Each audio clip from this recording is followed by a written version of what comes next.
Hi, I am Mackenzie Williams, and after taking the Disposition Self-Assessment Survey, I have concluded that some of the areas that I think that I possess that make me the most successful teacher is the first one is that educators should believe that all students can learn and should set and support realistic expectations for student success. I am a special education teacher for students that are the ages between 3 and 5.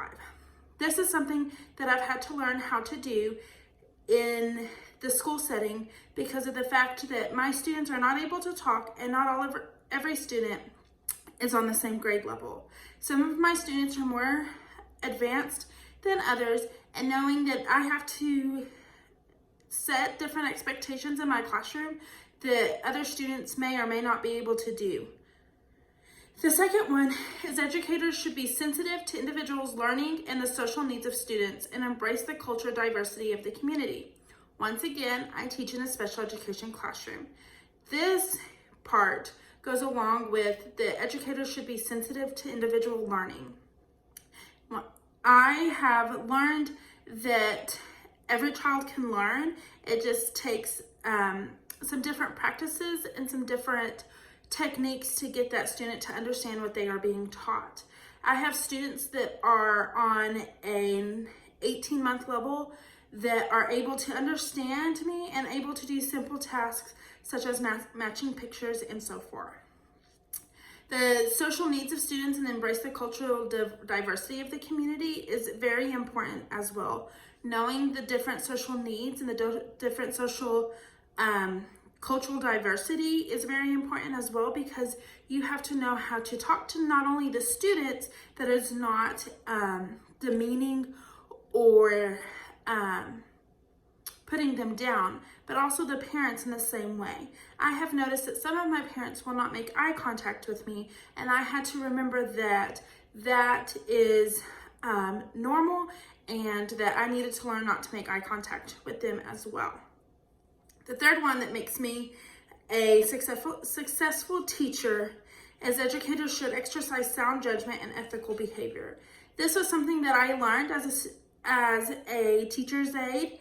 I learned that there's parents out all the time, and you never know what parent's listening, what parent is friends with another parent, where that child goes to school, and where you might be an educator at.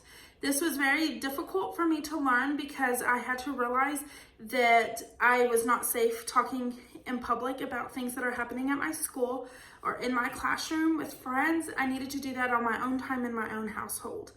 That can include different things like drinking out in public, just doing different types of things and where you should be and where you shouldn't be as an educator. We have huge targets on our back, and parents are waiting for us to mess up so that they can point that out. The thing that I think I need to, the disposition that I need to work on is the teachers understand the effect of community involvement and servant leadership as it applies to the welfare of others. I agree with this. The only problem I have is that I don't specifically do it. We have been asked to stay after school and meet with some of the people in our neighborhoods, and that just makes me extremely uncomfortable. I'm an introvert, and so that makes me uncomfortable to go up to strangers and talk to them. So that is something that I have pledged to myself that I will work on and that I will take pride in, is getting to know the different people in my school community. A professional educator looks like and behaves like people that love students and have a heart for students.